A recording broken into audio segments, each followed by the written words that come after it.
Hello everyone and welcome to the 61st episode of the Hardcore Human Design Podcast. If you're watching, you can maybe see it, but it's just Luke and I again today. Celestina is not here. She's going to join us again next week. But for now, we're going to be talking about where you should live. I am currently, once again, about to move. And I thought this would be the perfect topic to talk about.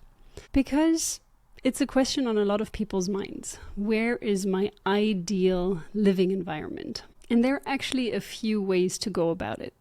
So we're going to look at two of those ways, one of them intensely. So human design, of course, we're going to look at that in depth or more in depth. But I also want to mention the option of astrocartography. According to Ra Uruhu, astrocartography should actually be calculated by using your design date. So there is your birth date, your birth time, and your birthplace. But there is also a design time, place, and date. And that happens approximately 88 days before your actual birthday. That is when the design side of the human design body graph is being developed. And that is in theory already the day that you could have been born because your body is fully developed. But apart from that, his theory behind this is that when your body is in the right place, in the right environment, then it thrives. So that is why he recommends using the design birth date. That's the one that you should use to calculate it. There are many professionals out there that offer this service. I would love to hear your insights on this if you've tried doing this calculation with your design date or with your birth date and what resonates with you more. It could, however, be that if you're still very conditioned in what you believe you should resonate more, that you would actually resonate more with the personality, so your actual birth date information and cartography.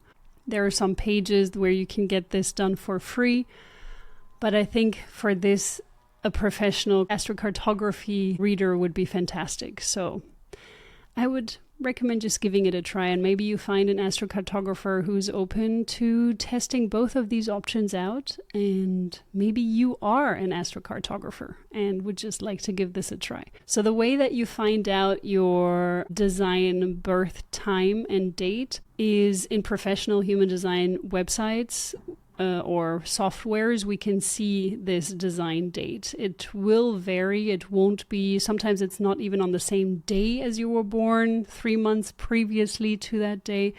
It could be a different day. It could be a different time.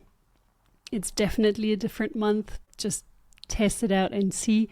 I am not aware of which softwares offer this information without it being a professional software, but maybe there are such things out there. So as you know, the ones that, or maybe I didn't mention it enough on here, but the ones that we most often refer to are mybodygraph.com, Jovian Archive, or Neutrino Design. The last one is an app. The other two are websites where you can find out your body graph and potentially also the design date and time. So the way that we're going to go about the structure of today's episode is, if you are currently asking yourself, where should I live? Or if you've ever asked yourself that question before, where should I live? Or what is my ideal living environment? Then you came to the right place. Because in human design, you actually can find out quite a bit of information on this subject. The first part that I would look at when someone asks me this question is whether or not their G center is defined,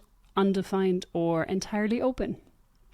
Because this is going to play a huge part in how they choose where they want to live. If your G center, the square in the middle of the body graph, that looks a bit like a diamond, if that is defined, then you can potentially make decisions of moving somewhere, for example, without ever having been there. And this is something that I've done a lot in my life. I've moved to places without actually having physically been there. So if you have it defined, this could be an option for you. There are, however, other elements that are going to play a role in here. So we're also going to take a look at the environments. So we have different variables in human design that talk about different elements within us, and we have an environment variable that is going to tell us more about how you should live instead of where you should live. But there are also elements to the where in this. And that is connected to the design nodes. So when you're looking at your design aspects of your human design body graph, you will see that within the nodes, you will have colors and tones as well, of course, and bases, like in the other gates as well, or the other planets as well. But in this case, the nodes are going to tell you a lot about the environment that helps your body thrive and helps your body feel vital and energized. In human design, what is believed is that there is a certain way of going about how to work on yourself, how to decondition yourself. The first thing is, of course, becoming aware of human design, then becoming aware of your human design strategy, your inner authority, and applying these things. So human design really is about applying things, not just learning about it. And once you've figured out your strategy and your inner authority, work with that. We're going to talk about this as well regarding choosing your environment, of course, because that's a big part of how to choose your environment. The way that you enter into a relationship is the most important way of deciding whether it's the right or the wrong choice. And choosing your environment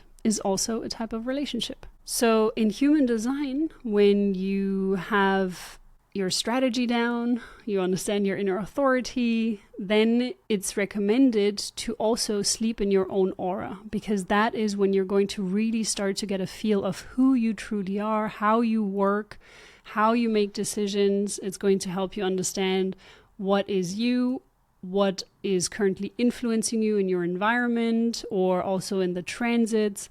So you really start to get a feel of your inner intuition, your inner way of navigating through life. And once you have figured that out, the next step is to work on your nutritional aspect.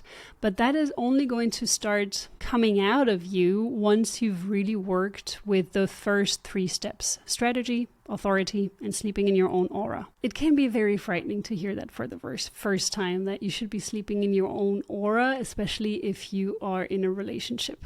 But it is truly very beneficial to do that, at least for a certain amount of time, to really experience what that feels like. So I have to agree with a lot of people that say it's important to be single for a while in your life, to really hone in on who you are, what you want, what you feel like. And in this case, that's just another step in the human design process that is recommended. There is no forcing anything on anyone. Again, with this, also listen to your strategy and listen to your inner authority. The next step, nutrition being an important part, is because you first start to work on your physical body. With opportunity, we also do it. We start to work on the physical body first, and with human design, we also do that. So the first part is nutrition in human design, because that is how your body receives the right kind of nourishment. So this is where it gains the energy and vitality from. We covered this in a previous episode, so do check that out if you haven't done so yet, where we talk about nutrition and the importance of that. And once you've come to grips with what you should be eating, or maybe even how you should be eating, you can start focusing on the environment aspect in your human design body graph. Even for the nutrition part, don't force yourself. If you first hear about the way that you should be eating or what you should be eating, then really let it sit with you and see if that resonates with you. Because there will always be the right time to take these steps, and they can't be forced. So even if you learn about your nutritional digestion type, and this goes beyond nutrition, honestly, it's everything that you take in as information, and food is information, but it's also how and what you take in as information from the series you watch or the books you read or the podcasts you listen to. So all of these things play a role, and forcing anything in this aspect is not going to be helpful. So listen to your strategy and inner authority to make these choices whenever you feel like it may be the right time to start dibbling your toes into the nutritional aspect. The next part, environment, is the same. So once you've built a foundation of your nutritional aspect, the interesting thing is that human design, when you start to learn about strategy and inner authority, the other things are going to start falling into place as well. So if you're really following through with strategy and your inner authority, you are going to naturally start eating according to your digestion variable. You're naturally going to want to move towards the environment that fits you. If you feel like the environment doesn't resonate with you, it may be because you still need to take a few steps back, work with strategy, work with inner authority, sleep in your own aura, and nutrition before you can really truly fluctuate towards the environment or feel drawn towards the right environment for you. And yeah, everything in your body graph starts to fall into place when you start with the foundation. That's very important to know. By building all of these foundational steps before the environment comes into play, your perspective is also going to change. And we will see as well that perspective is even going to play a part in the environment. So you can see that there are certain types of environment which can only provide you with a certain type of perspective. However, when you're looking at the variable element of perspective, that's still possible that you can have any of the 6 possible perspectives, actually 12, because there's going to be a left-facing arrow variable and a right-facing arrow variable. Of course, there's more to that, but today we're talking about the environment. So I'm going to wheel myself back and focus now on the G center. An open or undefined G center is extremely sensitive to the environment that surrounds them, of who or what surrounds them. That means that if you are surrounded by individuals that are very healthy, very active and sporty, then you have a tendency to also become more active, healthy, and more sports oriented. However, if you're surrounded by people who are addicted to drugs or live an unhealthy lifestyle, you have a tendency to be pulled towards that direction as well. So throughout this whole chapter, this whole podcast, well, episode at least, make sure that you really hone in on understanding your values. What is it that you want to align with in your future? What kind of lifestyle do you want to live? And make sure that wherever you're moving to, that this is given in your surroundings. So it could be people. If you are someone who is not into yoga yet, but you have an undefined or open G center, make sure that you move somewhere where there's a yoga community, for example, that can kind of take you along for the ride. Of course, you don't have to move or turn your whole life upside down just to live in that kind of environment. You can also just go to a yoga studio or start building your tribe around where you are. But just understand that having the right people around you is crucial for whatever it is that you want to become in life, because you're here as a chameleon. You can adapt. And it doesn't mean that this is going to be your identity for the rest of your life. It doesn't mean that this is going to be who you are for the rest of your life. It's, however, important to be very clear as to what it is you want, and that can shift, that can change. You can always redirect yourself. As an undefined or open G center, it's also important to understand that you are not here to participate actively in making these choices. The universe is going to guide you, and it's going to or life is just going to guide you, if you prefer that kind of phrasing. And it's a bit like imagining yourself being on a river, and the river has a strong stream. You're on a boat, and that boat doesn't have any paddles, so you can't row the boat. You're just on the boat, and the river is going to take you wherever the stream is going. Yes, what you can do is you can use your hands and try like crazy to paddle, or maybe even use your legs, whatever it may be, but that is not going to do you any good. It's just going to exhaust you, and it's most likely going to lead you down the wrong path. Instead, just trusting that the path you're being taken on is the right one, that would be a better choice of going about things. This is, of course, very difficult, and it also applies to the different type that you are, so we're going to be talking about that as well. But just be mindful with an undefined or open G center that these things are very important to you. So with a defined G center, it can be the case, as I mentioned at the beginning, that you simply choose a place and you feel drawn to it, and you've gone about it with the right strategy and inner authority, and then you go do it without having ever been there. That is a possibility. It doesn't mean that just because you have a defined G center, that is how you operate. It can still be different. It always depends on the rest of your design. But these are two things that are still important in how you choose your environment and what you should look out for. When it comes to the next part of this chapter, we're going to now take a look at the type. So the type is also going to play an important role, because this is how you make decisions. That is your strategy.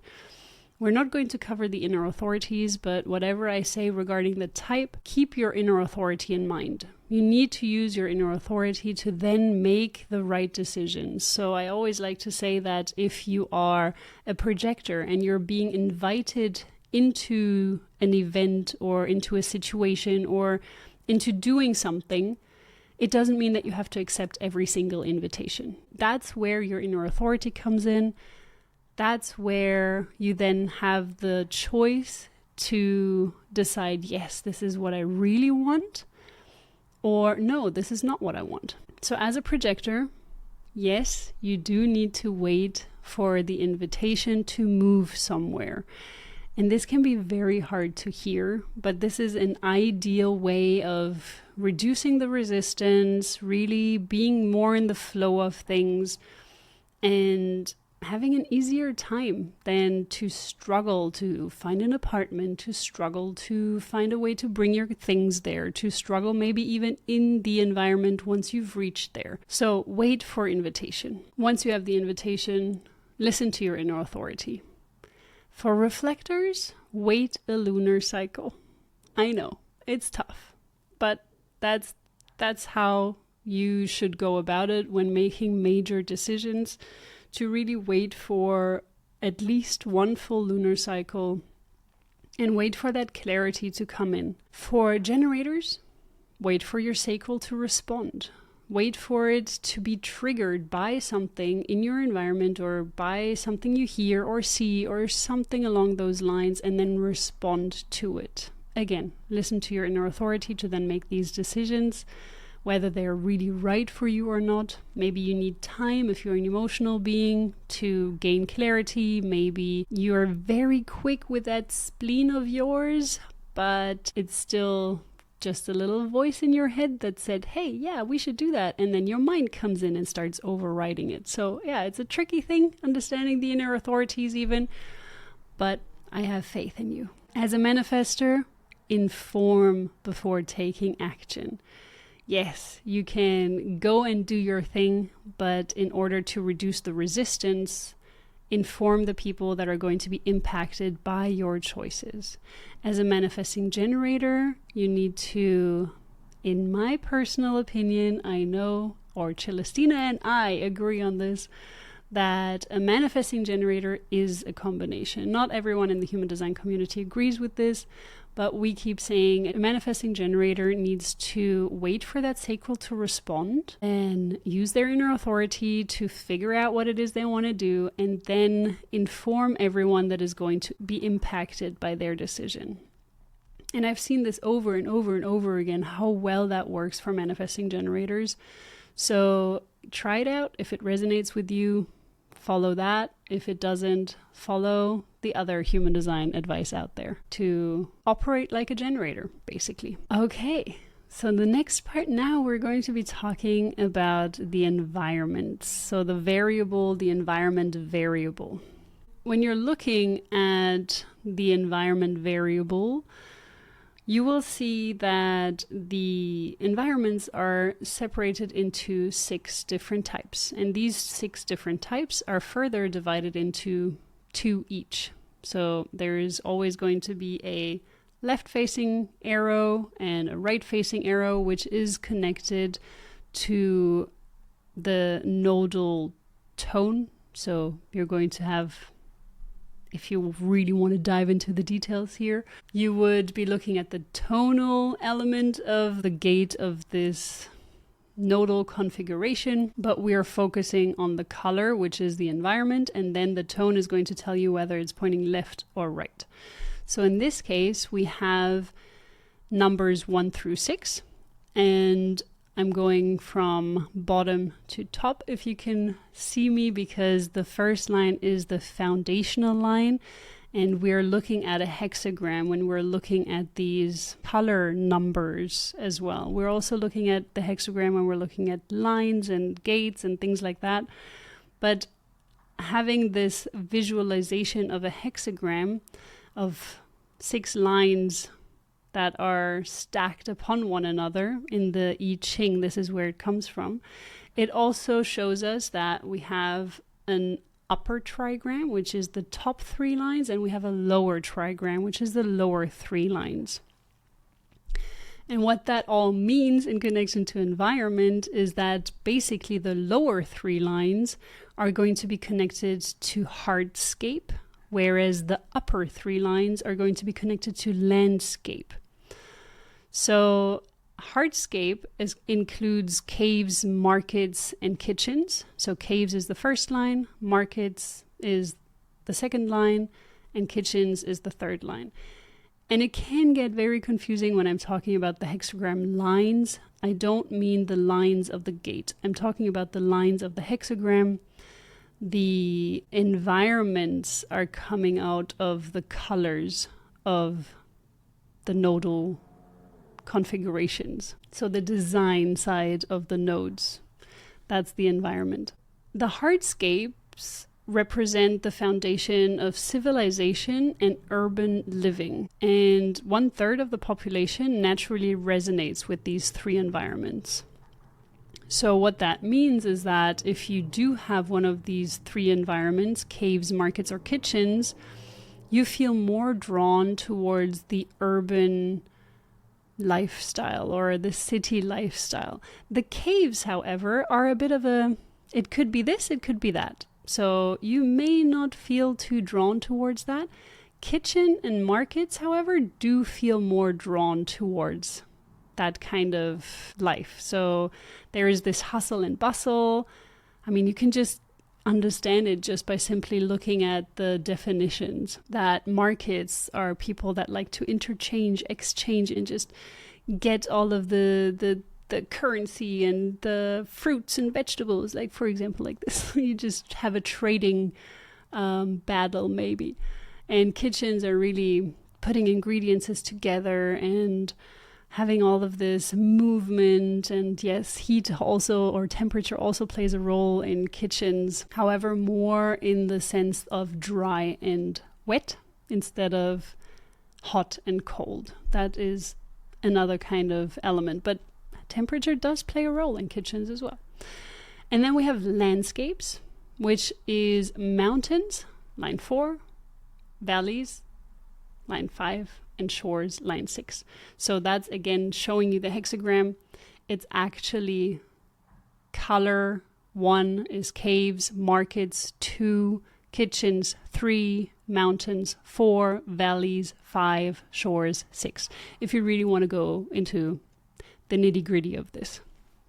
But in most human design softwares, you will just find your environment and it will say one of those definitions. It's not going to tell you where the number is coming from and how you can identify these numbers. It's very easy these days. So landscapes represent different ways of experiencing and perceiving the world.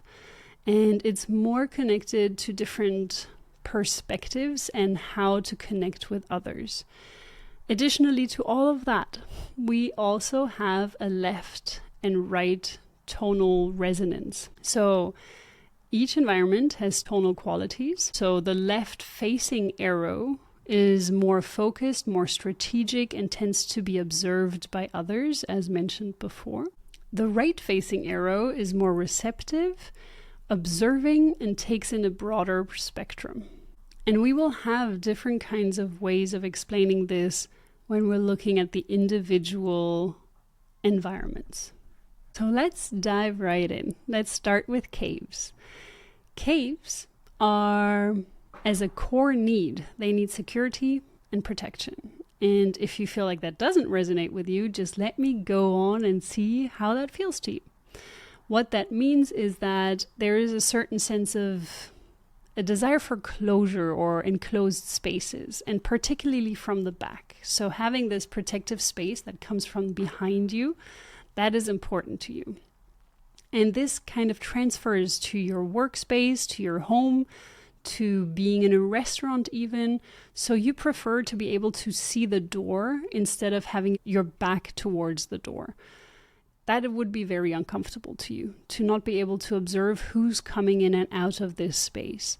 And you're also very selective about who gets to enter your space. It's not that everyone can come in, every stranger, every Tom, Dick, and Harry. It's really a selective environment for you, and you prefer to have a bit more of a control over who comes in and out.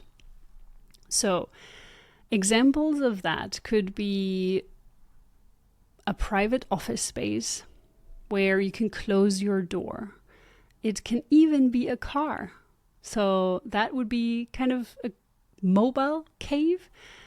And maybe you lock your doors in your car if it's not locking automatically. But this may be a way for you to feel safe, to feel a sense of security. And another thing you may prefer is to just have single entrance rooms or environments where you know, okay, this is the only entrance here.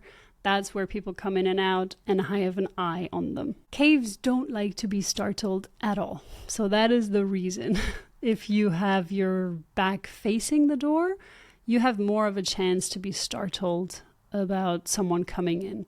I would even assume that a cave would like to probably have windows next to the door so that you can already see people coming towards the door. But that's just an assumption. So let me know in the comments below if you feel, yeah, you would definitely like to have windows, or if you're fine with just having the door slam open every once in a while.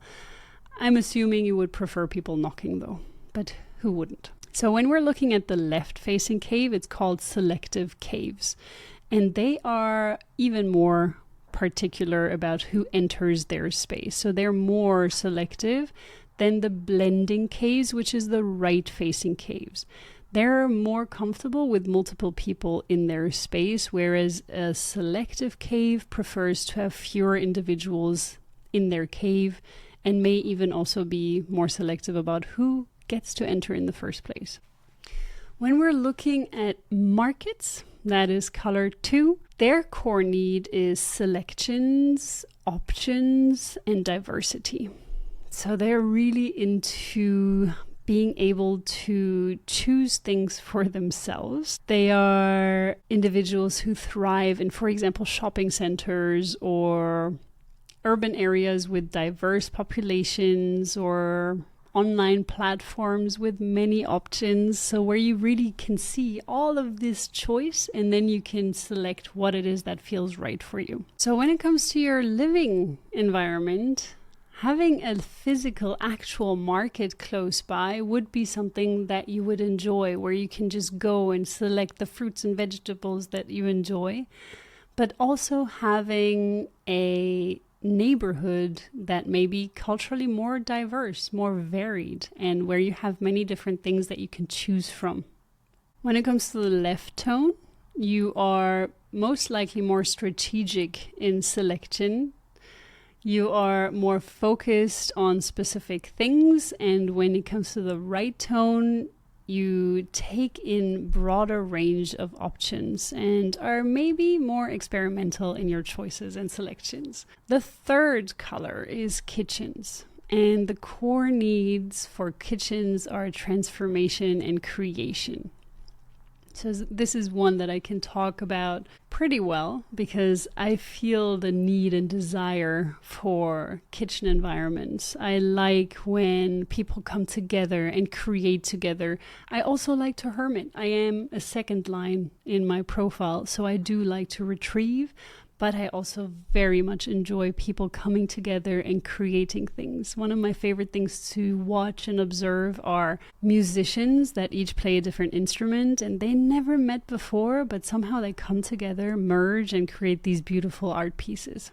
Kitchens thrive in places where things are changing, where things are being made and or things are being transformed, and that can be so varied. That can be a literal kitchen where you're taking many different ingredients and putting it together and creating something new, but it can also be a mechanics where you are having all of these different car parts and you're putting it together and creating a car. So you can see that environments are very diverse and very broad in a sense. So it's not really about where you should live, which country or which city even, but it's really giving you an idea of, okay, this is what fills me. This is what I need to feel like I'm thriving. And when you're living in the right type of environment, you're also receiving the right type of opportunities. You're meeting the right type of people. So things fall into place more easily and you're more healthy. So if you have a child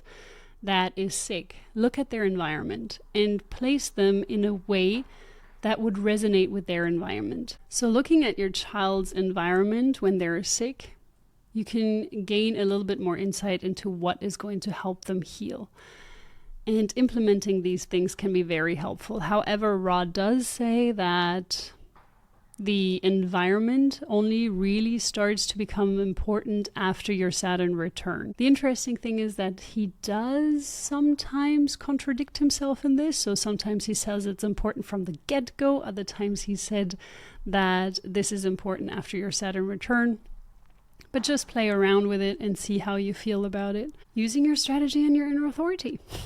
So then we also have a left tone in the kitchen, which is wet kitchens, and they need humidity, they need moisture, and they need fluidity. And for me, yes, I resonate with that so much. Being in a tropical forest, I love it. Then the right tone is dry kitchen, and they need dryness.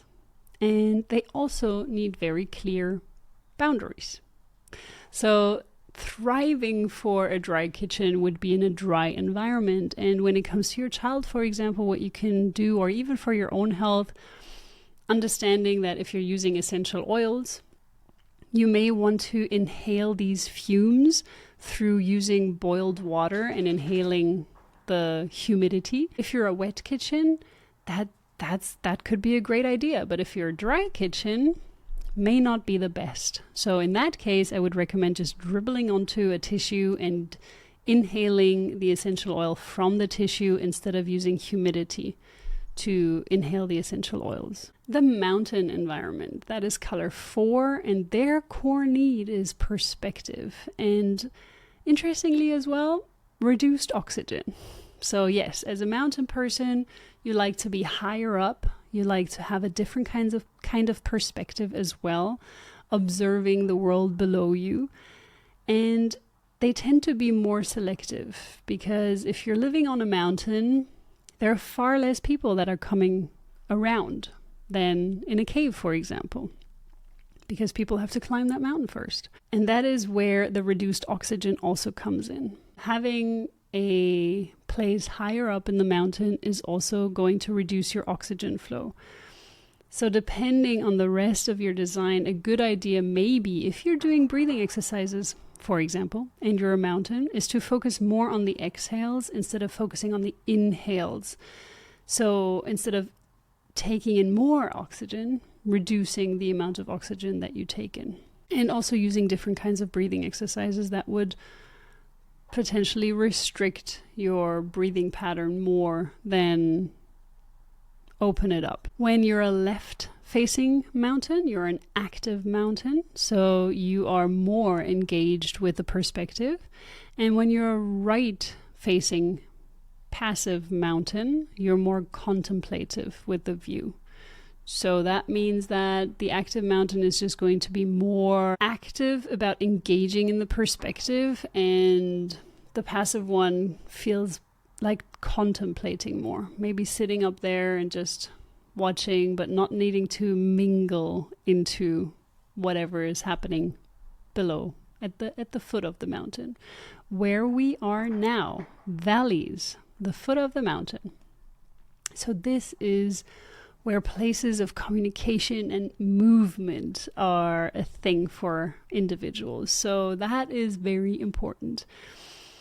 And I didn't mention this at the beginning, but with the mountains, we've now stepped into the landscape of things. So this is really more about nature elements. And so it's really about mountains being up, high up on a mountain. Yes, that's great. But if you're living in New York City, for example, being higher up in the skyscraper, that would be better for a mountain. The valleys, on the other hand, they prefer to be down, ground on the bottom of the mountain, as any valley. It's a valley prefers to be on the ground at the foot of the mountain. And in the valley, if you've ever been in a valley, you can hear that the sound sounds completely different than on a mountain. The way that something sounds, the way that your words sound or noises sound, whatever is happening around you, they sound different in the valley than they do in the mountain. And this is a big thing for valleys. Valleys are super sensitive to sounds. They really need to be mindful what they hear around them, which sounds feel comfortable to them, which sounds feel uncomfortable to them. And they thrive in places where there's a lot of information exchange. So this could be the stock market, as it could be a hair salon, it could be there are so many options where there is information that is being exchanged, and that's where they thrive. It could even be social media. So the left-facing valley is called narrow valley, and that is more focused in their communication, when the right-facing is wide valley, and that has a broader form of communication. Additionally to that, the left-facing valley really wants to know where the sound is coming from. So if a left-facing valley has a bird that is chirping somewhere around them, that can drive them crazy. They can't handle it. So they really need to know, okay, the bird is there, I can observe it, it's still annoying me, but at least I know where it is. They often also prefer to wear headphones, whereas the wide valley can handle speakers better than headphones. And they can also handle it better when there's sound that is carried from further away. So a narrow valley has this reduced sense of echo, because the walls are kind of closed in more, or the space is closed in more. It's more narrow, whereas the wide valley has a longer, wider echo, and it carries further. The sixth color is shores, and that is really about transitions and boundaries. So the shores are individuals that thrive on places that are at the edge of something. So a great example for that is a shore person loving to sit on their veranda, where they can look out into the world, but they can also observe the inside of the house. So they see these two perspectives, these two viewpoints, and they can kind of merge it together wherever they're sitting, in their head or however it may be merged. But they like to see these two sides of things. Another example, so when it comes to the left and right facing, the left facing shores is natural shores.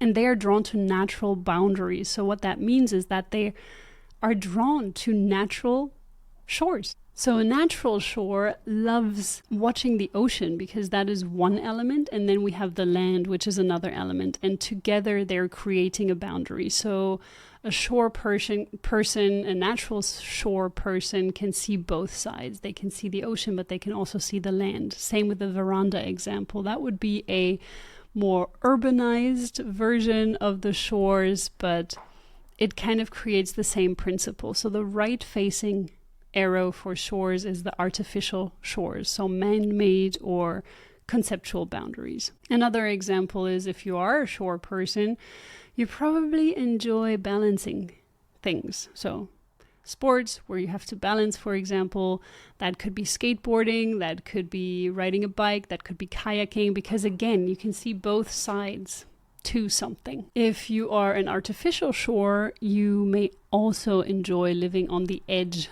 of a city where you can see the city's life and you can see nature as a combination of both. So these are the environments, and I hope you got something out of this. I hope you enjoyed today's episode.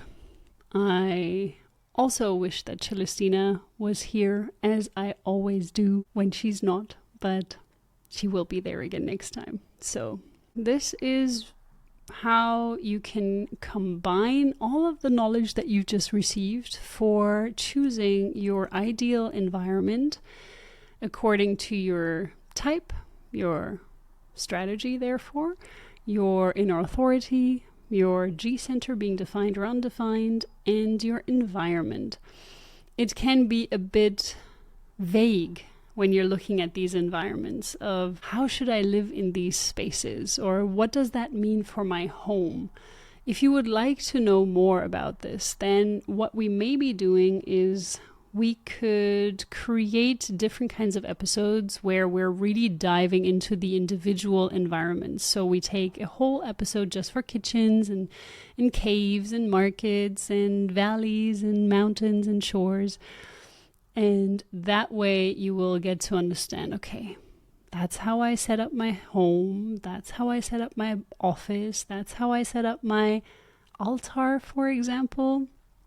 That's how I choose my environment, where I want to live. Let us know in the comments below. It was a pleasure being here again today, and have a beautiful rest of your week. Bye.